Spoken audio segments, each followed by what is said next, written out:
வணக்கம். செய்திகள் வாசிப்பவர் மோசஸ் ரத்னராஜ். முதலில் தலைப்புச் செய்திகள்.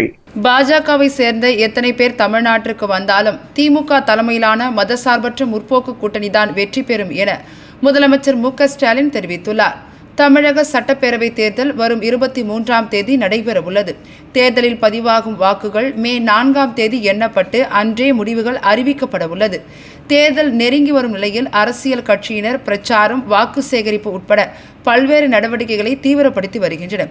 இந்நிலையில் திமுக தலைவரும் தமிழ்நாடு முதலமைச்சருமான மு.க.ஸ்டாலின் இன்று புதுக்கோட்டை மாவட்டத்தில் தேர்தல் பிரச்சாரத்தில் ஈடுபட்டார். அப்பொழுது பேருந்தில் பயணித்தும் பொதுமக்களுடன் நடந்து சென்றும் திமுக வேட்பாளர் செல்லப்பாண்டியனை ஆதரித்து வாக்கு சேகரிப்பில் ஈடுபட்டார். பின்னர் செய்தியாளர்களை சந்தித்த அவர், பாஜகவை சேர்ந்த எத்தனை பேர் தமிழ்நாட்டிற்கு வந்தாலும் திமுக தலைமையிலான மதசார்பற்ற முற்போக்கு கூட்டணிதான் வெற்றி பெறும் எனவும், எடப்பாடி பழனிசாமி தோல்வியின் விளிம்பில் இருக்கிறார், அதிமுகவை அவர் டெல்லியில் அடமானம் வைத்துள்ளதாக குற்றம் சாட்டினார்.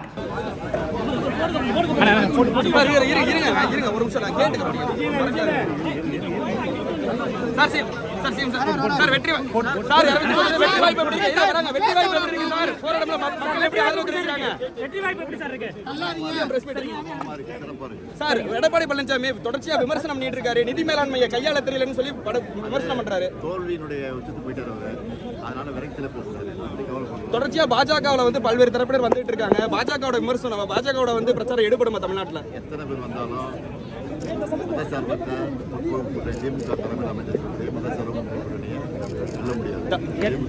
செக்ரட்டரியை மாத்தினாங்க. சென்னை என்ன வேணா பண்ணட்டும், இதோட என்ன பண்ண போறாங்க? தமிழ்நாட்டில் சட்டமன்ற தேர்தல் நடக்குது, டெல்லிக்கும் தமிழ்நாட்டுக்கும் சொல்லி சொல்றாங்க அப்படின்னு சொல்லி எடப்பாடி விமர்சனம் கடுமையான குற்றச்சாட்டுகள் முன்வைக்கிறார். ஆமா, தமிழ்நாட்டுக்கு அதிமுக வந்து டெல்லி அடமான குத்தகை போயிட்டாங்களா, வாடகை அங்கே அடிமையாயிட்டாங்க. அதனால டெல்லி தான் ஆட்சி நடக்குது. ஒரு திராவிட கட்சி இது மாதிரி போனதை எப்படி பாக்குறீங்க? அதிமுக அந்த நிலைமைக்கான வேதனை படுறோம். புதிய நடிகர்கள் வர நம்ம நடிகர்கள் கட்சி யார் வந்தாலும் இளைஞர்கள் பின்னாடி போய் சொன்னீங்க. இப்போ களம் வந்துருச்சு. இப்போ இருக்கிற சூழ்நிலை பார்த்தா இந்த தொகுதி இன்னைக்கு வந்து மக்கள் எழுச்சி பார்த்தா 234 வந்து இளைஞர்கள் பின்னாடி போய் பல்வேறு விபத்துகளை சந்திக்கிறாங்க. தொடர்ச்சியாக இளைஞர்கள் வந்து ஒரு நடிகர் பின்னாடி போய் விபத்துல சந்திக்கிறாங்க. எப்படி பாக்குறீங்க நீங்க? நாட்டு மக்கள் நீங்க என்ன அட்வைஸ் பண்றீங்க? உங்களுக்கு நாட்டு மக்கள் பார்த்துருக்காங்க. தமிழ்நாட்டை டெல்லியிலிருந்து ஆள பார்க்கிறார்கள், அதற்கு நாம் இடமளிக்க கூடாது என துணை முதலமைச்சர் உதயநிதி ஸ்டாலின் தெரிவித்துள்ளார்.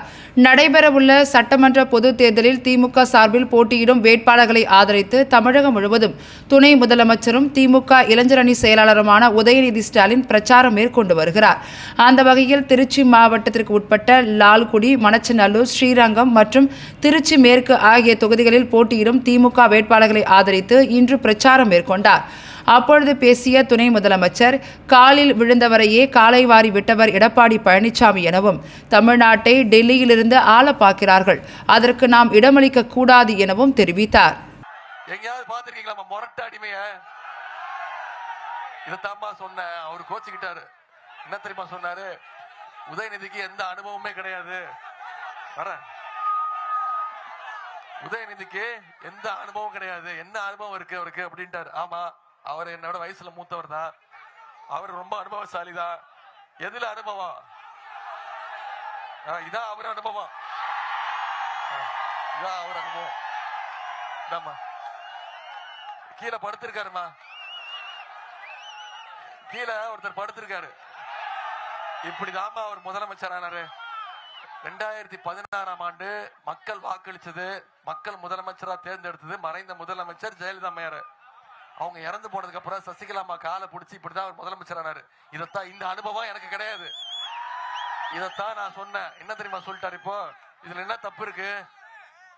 வயசுல பெரியவங்க, வயசுல சின்னவங்க எனக்கு பொறுப்பு கொடுத்தாங்க, பதவி கொடுத்தாங்க, போய் விழுந்துட்டேன் அப்படின்னாரு. நான் திருப்பி சொல்றேன், நீங்க அவங்க காலை பிடிச்ச தப்பு கிடையாது. ஆனா பிடிச்ச காலை வாரி விட்டீங்க பாத்தீங்களா, அதுதான் தப்பு. முதல்ல ஜெயலலிதா அம்மா காலு, அப்புறம் சசிகலா அம்மா காலு. சசிகலா அம்மா ஜெயிலுக்கு போனோடனே டிடிவி தினகரன் காலு, அப்புறம் கொஞ்ச நாள் கழிச்சு அண்ணன் ஓபிஎஸ் காலு. இப்ப ஓபிஎஸ் நம்ம டீம் பண்ணிட்டாரு. இப்ப யார் காலு எனக்கு வேணாம், நான் மோடி காலை மட்டும்தான் புடிச்சிட்டு தொங்குவேன்னு தொங்கிட்டு இருக்கிறாரு திரு எடப்பாடி பழனிசாமி அவர்கள். அவருக்கு இந்த தேர்தலில் சரியான பாடத்தை புகட்டணும். ஏற்கனவே 10 தோல்வி கொடுத்திருக்கிறோம். இந்த தேர்தலோட மொத்த தோல்வி பழனிசாமி ஆக்கி வீட்டுக்கு அனுப்பணும். பண்ணுவோமா? திரு எடப்பாடி பழனிசாமி அவர்கள், நீங்க இப்ப தொலைக்காட்சி எல்லாம் பாப்பீங்க, செய்தித்தாள்கள் தொலைக்காட்சி எல்லாம் பார்த்துட்டு இருப்பீங்க. அவரு 2 விரல காட்டி வாக்கு சேகரிக்கிறான்னு நினைச்சிட்டு இருக்கீங்களா? அவர் 2 விரல காட்டுறது அது கிடையாது, சின்னத்தை கிடையாது. நான் ஏற்கனவே 10 முறை தோத்துட்டேன், இப்போ நான் 11வது முறை தோக்க போறேங்கிறத சிம்பாலிக்கா சொல்லிட்டு இருக்கிறாரு. எனவே இந்த தேர்தல் முக்கியமான தேர்தல், டெல்லி வெர்சஸ் தமிழ்நாடு தேர்தல். இதுல தமிழ்நாடு நாம ஜெயிச்சு காட்டணும். டெல்லி தமிழ்நாட்டுக்கு அவுட் ஆஃப் கண்ட்ரோல் அப்படிங்கறத, தமிழ்நாடு டெல்லிக்கு அவுட் ஆஃப் கண்ட்ரோல்ங்கிறத இந்த தேர்தலை நிரூபிச்சு காட்டுவோம். செய்வோமா? நிச்சயம் செஞ்சு காட்டுவீங்களா? உங்களை எல்லாம் அன்போடு கேட்கிறேன், பண்போடு கேட்கிறேன், பாசத்தோடு கேட்கிறேன், உரிமையோடு கேட்கிறேன், உங்க வீட்டு பிள்ளையாக இருந்து கேட்கிறேன். இன்னும் பெருமையா சொல்லணும்னா தலைவருடைய மகனாக இருந்து கேட்கிறேன், முத்தமிழர் கலைஞருடைய பேரனாக இருந்து கேட்கிறேன். உதயசூரியன் சின்னத்துல வாக்களிச்சு திரு கதிரவன் அவர்களுக்கு குறைஞ்சது வாக்குறுதி கொடுத்திருக்கிறீங்க. 1 லட்சம் வாக்கு வித்தியாசம் சொல்லியிருக்கிறீங்க.